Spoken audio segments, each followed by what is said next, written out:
नमस्कार मेरे प्यारे मित्रों। आज मैं आपको बुद्ध के मुद्राओं के बारे में बताने वाली हूँ। बुद्ध जिन मुद्राओं का उपयोग करते थे, बुद्ध की विभिन्न मुद्राएं एवं हस्त संकेत और उनके अर्थ इस प्रकार हैं। बुद्ध के अनुयायी बौद्ध ध्यान या अनुष्ठान के दौरान शास्त्र के माध्यम से विशेष विचारों को पैदा करने के लिए बुद्ध की छवि को प्रतीकात्मक संकेत के रूप में इस्तेमाल करते हैं। भारतीय मूर्तिकला में मूर्तियां देवत्व का प्रतीकात्मक प्रतिनिधित्व करती हैं, जिसका मूल और अंत धार्मिक और आध्यात्मिक मान्यताओं के माध्यम से व्यक्त किया जाता है। आप सभी ने बुद्ध की मूर्तियों को कई मुद्राओं के साथ देखा होगा। इन अलग अलग मुद्राओं में बुद्ध की मूर्तियों को देखकर आपके मन में इन मुद्राओं के बारे में जानने के लिए इच्छा तो जरूर उत्पन्न हुई होगी। तो चलिए आज मैं आपको बताती हूँ बुद्ध की 10 मुद्राएं एवं हस्त संकेत और उनके अर्थ क्या हैं। ये सब पहली मुद्रा है धर्मचक्र मुद्रा। इस मुद्रा का सर्वप्रथम प्रदर्शन ज्ञान प्राप्ति के बाद सारनाथ में बुद्ध ने अपनी पहले धर्मोपदेश में दिया था। इस मुद्रा में दोनों हाथों को सीने के सामने रखा जाता है तथा बाएं हाथ का हिस्सा अंदर की ओर जबकि दाएं हाथ का हिस्सा बाहर की ओर रखा जाता है। दूसरी मुद्रा है ध्यान मुद्रा। इस मुद्रा को समाधि या योग मुद्रा भी कहा जाता है और यह अवस्था बुद्ध शाक्यमुनि, ध्यानी बुद्ध, अमिताभ और चिकित्सक बुद्ध की विशेषता की ओर इशारा करती है। इस मुद्रा में दोनों हाथों को गोद में रखा जाता है। दाएं हाथ को बाएं हाथ के ऊपर पूरी तरह से उंगलियों फैलाकर रखा जाता है तथा अंगूठे को ऊपर की ओर रखा जाता है और दोनों हाथ की उंगलियां एक दूसरे के ऊपर टिकाकर रखा जाता है। तीसरी मुद्रा है भूमि स्पर्श मुद्रा। इस मुद्रा को पृथ्वी को छूना यानी टचिंग द अर्थ भी कहा जाता है, जो कि बुद्ध की ज्ञान प्राप्ति के समय का प्रतिनिधित्व करती है, क्योंकि इस मुद्रा से बुद्ध दावा करते हैं कि पृथ्वी उनके ज्ञान की साक्षी है। इस मुद्रा में सीधे हाथ को दाएं घुटने पर रखकर हथेली को अंदर की ओर रखते हुए जमीन की ओर ले जाया जाता है और कमल सिंहासन को छुआ जाता है। चौथी मुद्रा है वरद मुद्रा। यह मुद्रा अर्पण, स्वागत, दान देना, दया और ईमानदारी का प्रतिनिधित्व करती है। इस मुद्रा में दाएं हाथ को शरीर के साथ स्वाभाविक रूप से लटका कर रखा जाता है। खुले हाथ की हथेली को बाहर की ओर रखते हैं और उंगलियां खुली रहती हैं तथा बाएं हाथ को बाएं घुटने पर रखा जाता है।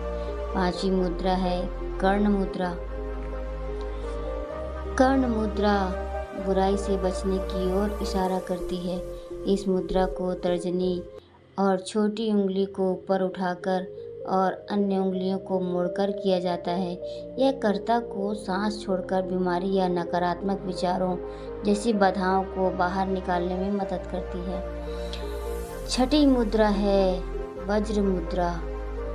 यह मुद्रा उग्र वज्र के 5 तत्वों अर्थात वायु, जल, अग्नि, पृथ्वी, धातु के प्रतीक को दर्शाती है। इस मुद्रा में बाएं हाथ की तर्जनी को दाएं मुट्ठी में मोड़कर दाएं हाथ की तर्जनी के ऊपरी भाग से दाएं तर्जनी को छूते हुए या चारों ओर घुमाते हुए किया जाता है। सातवीं मुद्रा है वितर्क मुद्रा। यह बुद्ध की शिक्षाओं के प्रचार और परिचर्चा का प्रतीक है। इस मुद्रा में अंगूठे के ऊपरी भाग और तर्जनी को मिलाकर किया जाता है, जबकि अन्य उंगलियों को सीधा रखा जाता है। यह लगभग अभय मुद्रा की तरह है, लेकिन इस मुद्रा में अंगूठा तर्जनी उंगली को छूता है। उसके बाद है अभय मुद्रा। अभय मुद्रा निर्भयता या आशीर्वाद को दर्शाता है, जो कि सुरक्षा, शांति, परोपकार और भय को दूर करने का प्रतिनिधित्व करता है तथा बुद्ध, शाक्यमुनि और ध्यानी बुद्ध अमोघ सिद्धि की विशेषताओं को प्रदर्शित करती है। इस मुद्रा में दाएं हाथ को कंधे तक उठाकर बाह को मोड़कर किया जाता है और अंगुलियों को ऊपर की ओर उठाकर हथेली को बाहर की ओर रखा जाता है। इसके बाद है उत्तर बोधि मुद्रा। उत्तर बोधि मुद्रा में दिव्य सार्वभौमिक ऊर्जा के साथ अपने आप को जोड़कर सर्वोच्च आत्मज्ञान की प्राप्ति को दर्शाती है। इस मुद्रा में दोनों हाथ को जोड़कर हृदय के पास रखा जाता है और तर्जनी उंगलियां एक दूसरे को छूते हुए ऊपर की ओर होती है और अन्य उंगलियां अंदर की ओर मुड़ी होती है। आखिरी मुद्रा है अंजलि मुद्रा।